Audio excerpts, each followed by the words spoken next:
Resume किस तरह से बनाया जाता है इसके बारे में तो आपको इंटरनेट पे या फिर यूट्यूब पे बहुत सारी वीडियोस मिल जाएंगी, इंक्लूडिंग माइन एज वेल। मैंने इस वीडियो से पहले एक वीडियो बनाई थी जिसमें मैंने बताया था कि रिज्यूमे किस तरह से बनाया जाता है, आपको किन किन बातों का ध्यान देने की जरूरत होती है। लेकिन ये वीडियो थोड़ी हटके होने वाली है क्योंकि इस वीडियो में मैं आपको बताऊंगा कि आपको क्या क्या गलतियां नहीं करनी चाहिए जब भी आप कोई रिज्यूमे बनाते हो, और उसके अलावा कि जब भी कोई बड़ी कंपनी आपका रिज्यूमे देखती है तो किन पैरामीटर्स के बेसिस पे आपको जज करती है, और जो भी वो टूल्स यूज करते हैं आपके रिज्यूमे को रिव्यू करने के लिए वो टूल्स किस तरह से वर्क करते हैं, और आपको अपना रिज्यूमे उन टूल्स के अकॉर्डिंग किस तरह से बनाना चाहिए। आज की इस वीडियो में मैं उन सब चीजों के बारे में बताऊंगा।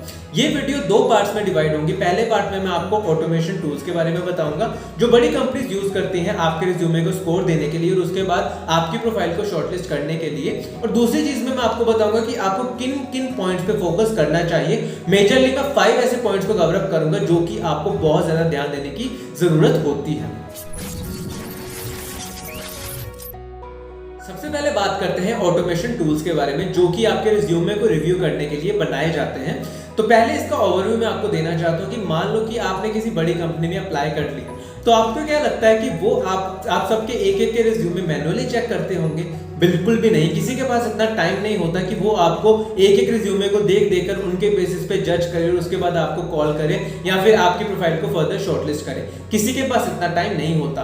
बड़ी कंपनीज की अगर मैं स्पेशली बात करूं तो कुछ ऐसी कंपनीज होती हैं जो ऑटोमेशन टूल्स का यूज करती हैं। तो ऑटोमेशन टूल में क्या होता है कि एक साइड पे जॉब डिस्क्रिप्शन होता है और दूसरी साइड पे आपका रिज्यूमे। जितने ज्यादा कीवर्ड्स मैच कर लिए जाते हैं या फिर जितने भी ज्यादा दोनों चीजों में सिमिलैरिटीज होती है उस हिसाब से आपका एक स्कोर बनाया जाता है जिसके बेसिस पे आपको शॉर्टलिस्ट किया जाता है। जितना ज्यादा आपका स्कोर होता है उतने ज्यादा आपके चांसेस होते हैं शॉर्टलिस्ट हो जाने के।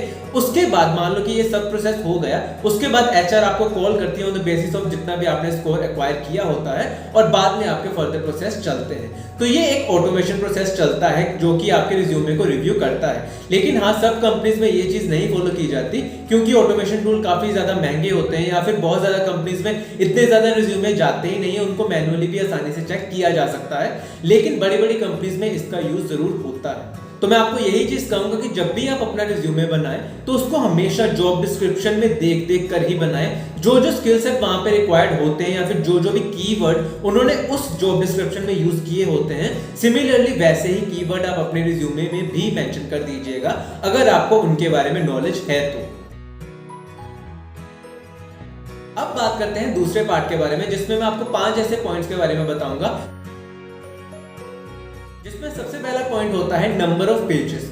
अब अगर आप एक एक्सपीरियंस कैंडिडेट हो तो आपके लिए 2 की लिमिट हो सकती है, यानी कि आप अपना रिज्यूमे जब भी बनाते हो तो मैक्स टू मैक्स 2 पेजेस का यूज कर सकते हो, उसके ऊपर बिल्कुल भी मत जाइएगा।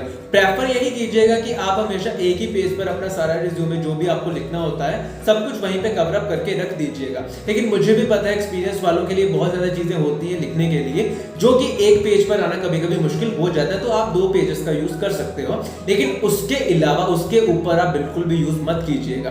और अगर मैं फ्रेशर्स की बात करूं तो आपके लिए एक पेज सफिशिएंट होता है, उसके ऊपर आप बिल्कुल भी मत बनाइएगा क्योंकि कोई भी नहीं देखता। फ्रेशर के पास इतना ज्यादा वर्क एक्सपीरियंस नहीं होता, किसी कंपनी में काम नहीं किया होता, तो उस टाइम पे उनके पास इतनी चीजें नहीं होती कि 2-2 शीट में भर दे। हाँ, अगर फालतू की बातें लिखनी है तो उसके लिए तो चलो 2 भी शीटें कम पड़ जाएंगी। लेकिन मैं आपको यही चीज कहूंगा कि अगर आप एक फ्रेशर हो तो सिर्फ फोकस कीजिए एक पेज का रिज्यूमे बनाने में, उससे ज्यादा बिल्कुल भी नहीं।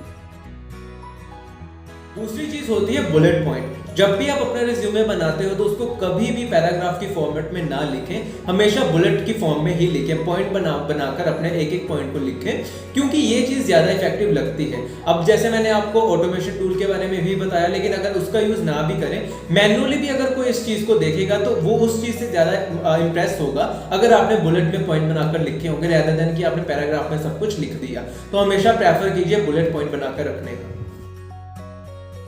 तीसरी मिस्टेक होती है ग्रामेटिकल मिस्टेक। कभी भी आप अपने रिज्यूमे में ग्रामेटिकल मिस्टेक ना रखें क्योंकि ये चीज बहुत आसानी से पता चल जाती है जब भी कोई आपका रिज्यूमे देखता है। हमेशा ये आप अपनी आदत बना लीजिए कि जब भी आप अपना रिज्यूमे कंप्लीट कर लेते हो उसको 5-6 बार तो आप खुद रीड करिए ताकि किसी भी तरह की ग्रामेटिकल मिस्टेक ना हो, या फिर किसी और से भी ग्रामेटिकल मिस्टेक के चक्कर में रिव्यू करवा लीजिएगा कि क्या इसमें कोई ग्रामेटिकल मिस्टेक तो नहीं, ताकि आपको वेरीफाई हो जाए जब भी आप किसी को भी ये रिज्यूमे भेजें तो उसको आपके ग्रामेटिकल मिस्टेक दे देकर ये ना लगे कि यार आप तो इंग्लिश भी नहीं लिख सकते, तो आपको क्या ही आगे फर्दर प्रोसीड किया जाए। तो ये सब चीजों पर ध्यान देने की जरूरत होती है।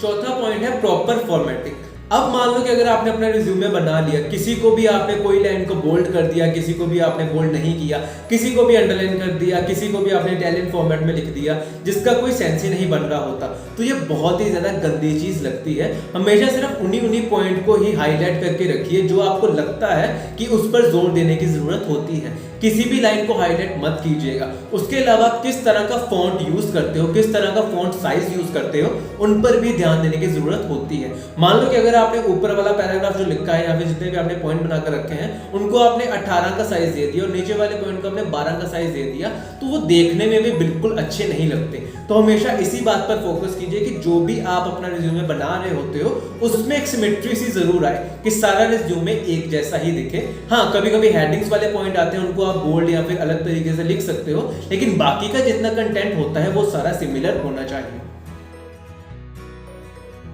पांचवा पॉइंट होता है never lie in your resume.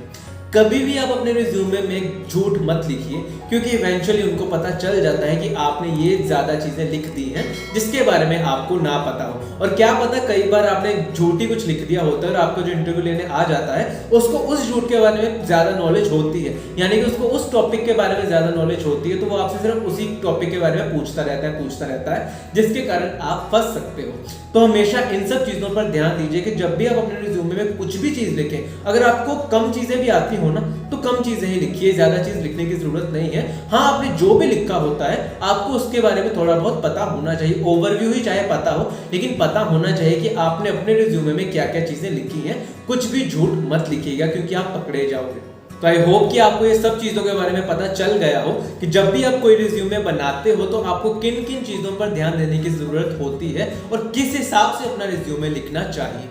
इन सब के अलावा अगर आपको कोई भी डाउट हो कि रिज्यूमे किस तरह से बनाया जाता है तो मैं डिस्क्रिप्शन में लिंक दे दूंगा। मैंने ऑलरेडी वीडियो बनाकर रखी थी कि रिज्यूमे किस तरह से बनाया जाता है, आप वो वीडियो देख सकते हैं, आपको प्रॉपर्ली क्लैरिटी हो जाएगी। इसके अलावा अगर आपके कोई भी डाउट रह जाते हैं तो कमेंट सेक्शन में जाके कमेंट जरूर करिएगा, मैं आपके कमेंट का जरूर रिप्लाई करूंगा। इसके साथ ही आज के लिए बस इतना ही।